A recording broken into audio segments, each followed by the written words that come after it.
صبحتون بخیر. اومدم داخل پارک، فقط اول کاری ضد حال خوردم که بهم گفتن که سلف استیکتو نمیتونی ببری، پاور بانکتو نمیتونی ببری و کوله پشتیت هم نمیتونی ببری و کاپشن رو هم، چون کاپشن هم بزرگ بود، بهم ایراد گرفتن.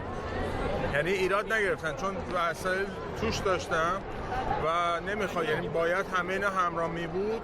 گفت باید کاپشنت هم بذاری توی کمدت. خلاصه آستین کوتاه وسط زمستون چه سرمایی بخورم من. ولی خوبیش اینه که الان یه جایی هم که خیلی جای خوبیه، وسط یونیورسال استودیو شهر اوساکا، کشور ژاپن. اینا هم که از این دوستامونن که میان میرن. چه گوگلی تو؟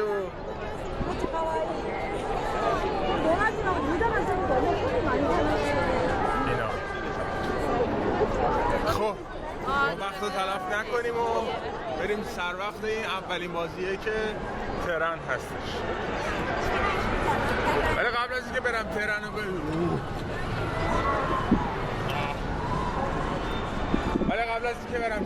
ببینم، میخوام بهتون فروشگاه های اینجا رو نشون. چه بوی خوبی میاد اینجا، بوی شیرین، بوی این چیزاست، همین سکه هاست حس میکنم. ای بی تربیت. اینجا هم لاکر داشتیم. البته خب من نمیتونستم بیارم دیگه، چون من چیز داشتم، باتوم هم نمیتونستم بیارم. ای بابا. بریم تو اول توی این فروشگاه ها.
آهنرباهای روی یخچاله 1800 ین قبل فصل. الان هر 100 ین 70,000 تومانه. 18 تا 70 تومن بگو، 20 تا که باشه میشه 1,400,000. این هم کوله پشتیه، خیلی کوله پشتی باحالیه. البته خب مال رنج تا 7 ساله دیگه، نه از 37 سال. به سرجش خجالت بکش. نمیشه کلاه با طرح‌های مختلف بازی ماریو، قارچخور ماریو.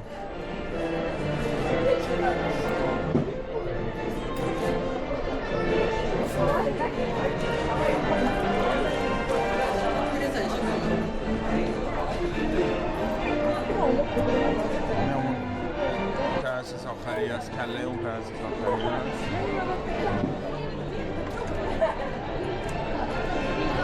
آقای خرچنگ از اینا بذاریم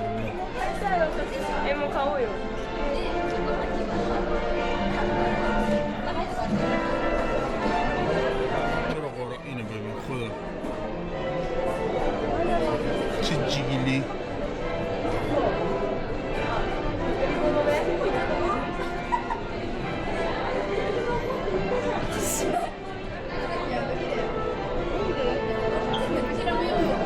چطوره؟ به پول ایران بخوام برش گردونیم 4 میلیون و 100 پولشه.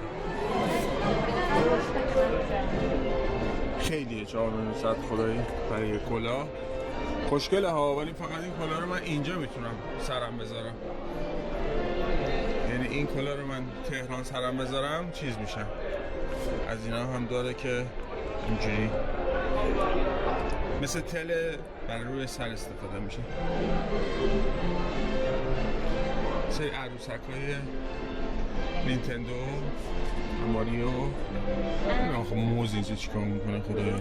موز میخوره موز. این هم فکر کنم مال چیزه، این مال توی هواپیماست. یعنی توی هواپیما هم استفاده میشه، دستو میکنی توش مثلا مثل بالش میمونه دیگه، مثلا دستو میکنی توی این و سرتو اینجوری میذاره اینجا.